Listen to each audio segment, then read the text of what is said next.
Hello and welcome to Carnage Collector, this time with the better microphone again. And today I'm showing you a new episode of anime collection updates. We got a lot to look at, so let's just jump in with Black Lion. This is an OVA from 1992. It was adapted from Go Nagai's manga and was made by Studio Tokyo Kids. The year is 1580 and Japan stands on the brink of total domination under Nobunaga Oda's iron rule. His army wields terrifying advanced weaponry, machine guns, lasers and missiles, ushering in an era of fear and devastation. But the deadliest weapon of all is Ginai Doma, a fallen samurai transformed into an indestructible, merciless force. His mission? Eliminate all who opposed Nobunaga, from rebellious monks to skilled ninjas. Amid the chaos, Shishimaru of the Iga Ninja clan stands alone, defying the Koga's clan's strategy. Fueled by a burning desire for vengeance, he embarks on a perilous mission to stop the unstoppable. Against an immortal foe and overwhelming odds, Shishimaru must summon every ounce of skill and courage to challenge the wrath of a man who cannot die. As a Go Nagai fan, I had to have this one. I'm still missing some titles, but this brought me closer to completion. I like the blend of feudal Japan and cyberpunk. It's something you see not often. It's a good 45 minutes OVA that you should definitely watch. And next we have Genesis Survivor Gaiarth. This is a Japanese release. It got a release on VHS in English, but that's a long time ago. It's an OVA from 1992 from Anime International, and it has 3 episodes. The aging warlord Randis, who was once part of the Imperial forces and went to battle against the Republic, has been left at a remote outpost where he has retired and raised a boy named Ital del Labar in complete isolation. The two are firmly under the assumption that the surrounding war is still going on, even though peace was established a century ago. Randis dreams of one day being able to fight for the Empire, just like his father, but the idyll of the unusual family is suddenly shattered when one day some Republic-looking soldiers led by the Beastmaster show up, kill Randis and ransack and devastate the outpost, which now looks more like a farm. After narrowly surviving the attack, Ital's new goal in life is to find his foster father's killers and avenge him. Still believing that the war is not over, he sets out into the wide world and joins forces with the long deactivated warlord Saxon, formerly known as a war hero.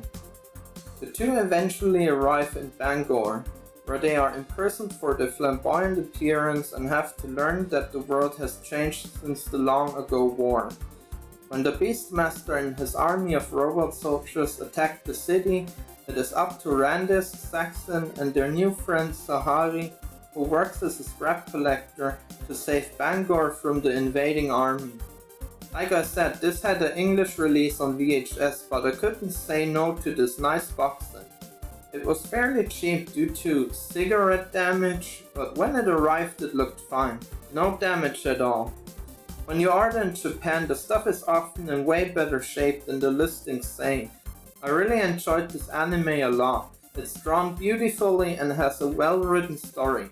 Saxon was my favorite character because I like cool looking robots, what can I say? And next we have Requiem from the Darkness. This is a TV series from 2003 produced by TMS Entertainment.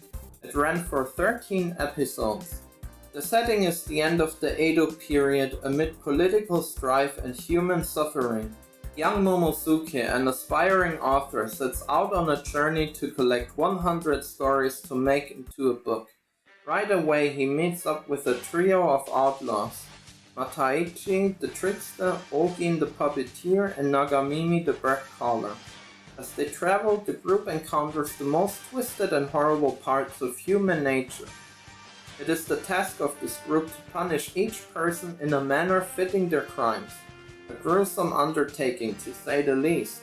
Thus, the bells of the Requiem are heard throughout the land. I wanted this anime for a while, but could never find the separate volumes for a decent price. There are a couple of releases that have the series in one box, but I wanted this one for the covers. I haven't watched it yet, cause currently I am working my way through Fist of the North Star, but I'm looking forward to watch this nice little gem. Next we have Great Digital Target, an underrated cyberpunk movie from 1986. It is made by Ashi Productions and it is an adaptation of Yoshihisa Tagami's manga of the same name. The story is set in a future where you have to prove yourself as an ordinary person in the military first in order to be able to get a status as a citizen and a better life. Therefore, the soldier Gray joins the army and fights for higher pay and promotion. But few soldiers live long enough in this futuristic military system, and his work is very hard. Gray has so far managed to always come back alive from his missions, earning him the nickname Grey Death. But is society really worth fighting or even dying for? I got the French DVD version of this. If you want the English release, you only have the option of getting the pricey VHS release. I really hope this gets an English re-release someday. I rarely hear this gem mentioned. It's a good anime and has a banger soundtrack. Love is Hard by Yuri with the Cash is a must hear, really. Next we have Future War 1980X. This is a German release. It has an English VHS, but that one is hard to find. It's a movie from 1982 by Toei Animation. In 1980X, the Americans are busy developing their ASAT program, a missile defense shield using laser satellites.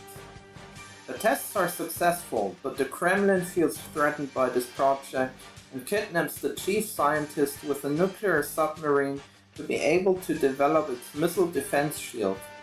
To prevent this, the military in America resorted to their last weapon, sank the nuclear submarine with the scientist on board with a nuclear torpedo.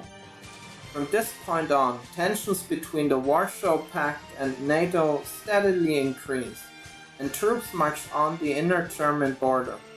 A defecting Soviet bomber pilot seeking asylum on a West German base with a supermodern bomber escalates the situation. To preserve their technology and a memory of the American use of nuclear weapons, the Soviets bombed the base and destroyed the defecting bomber with special forces. But two tornado bombers can take off in time and attack an East German air base in retaliation. War breaks out between the Warsaw Pact forces and NATO.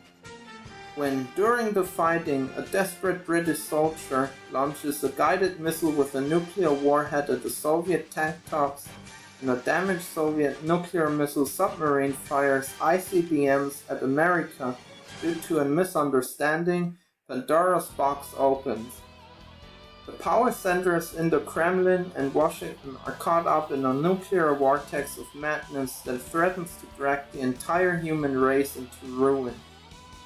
This anime was made amidst the Cold War, where people were scared of what the future brings, and you can tell that in this what-if scenario in this movie. It's scary how relevant this movie is again, seeing what's going on in the world right now. This anime is one that you have to be in the mood for. If you want to see something that is more based on reality, you can definitely check this one out. I enjoyed it and it was something else to watch amidst the usual stuff I'm watching. Vindaria. This movie is also called Once Upon a Time. This is an Italian release, but it does have the English dub from Harmony Gold on it. A little advice though, if you plan on getting this, there are two versions. One with the English dub and one without it, so make sure to check the back of the cover and look for the Harmony Gold logo. It was made in 1986 by Kaname Productions. Vindaria is based on a novel of the same name, authored by Keisuke Fujikawa. the film screenwriter. Amid a rugged landscape, the military power of Paro has enjoyed peace for more than 100 years, but now it is the lust for power of its monarch that will end this. He organizes an invasion of the seaside kingdom Etha to get his hands on its riches. For Paro's Prince Chill and Ahanas, the princess of Etha, a terrible time begins as the happiness of these two young lovers threatens to be crushed by a cruel and senseless war. Nevertheless, the two are unwilling to give up their hope for a future together. Between the two kingdoms lies the farming village of Saki, whose inhabitants are rightly worried about the impending conflict. Only a young inhabitant named Isu sees the war as an opportunity to achieve fame and honor for himself. When he meets Kale, the chief minister of Paro, one evening the latter makes the young and ambitious man an offer. If Isu fights for their cause, he will be rewarded handsomely. While Isu sets off, his wife Marin simply hopes for his safe return home. However, it is not long before the village of Saki is drawn into the war too. This was an amazing anime, and if you get the chance to watch it, please do so. New Getter Robo. This is the 2004 entry in the Getter Robo universe. It is made by Brainspace, and it is based on the manga by Ken Ishikawa and Go Nagai. Huge monsters stalk the earth. Resembling the ancient legends of Oni, the monsters begin attacking the laboratory where Professor Saotome is developing the Getter Robo, a robot so powerful it overwhelms ordinary pilots. Professor Saotome then locates 3 of the most dangerous men on the planet to draft as pilots: Ryoma the Fighter, Hayato the Berserker, and Benkei the Giant. I still have to watch this one after Fist of the North Star is done, but I'm glad to add another entry into my Ken Ishikawa and Go Nagai collection. Now I also need Getter Robo Armageddon. Both of these were recommended to me by my friend Dave. So this is it for the anime update episode. I still have a couple of more things to show you, like a lot more, but that's gonna be in the next 2 or 3 episodes. So I hope you enjoyed this one, and I will see you in the next one. Bye!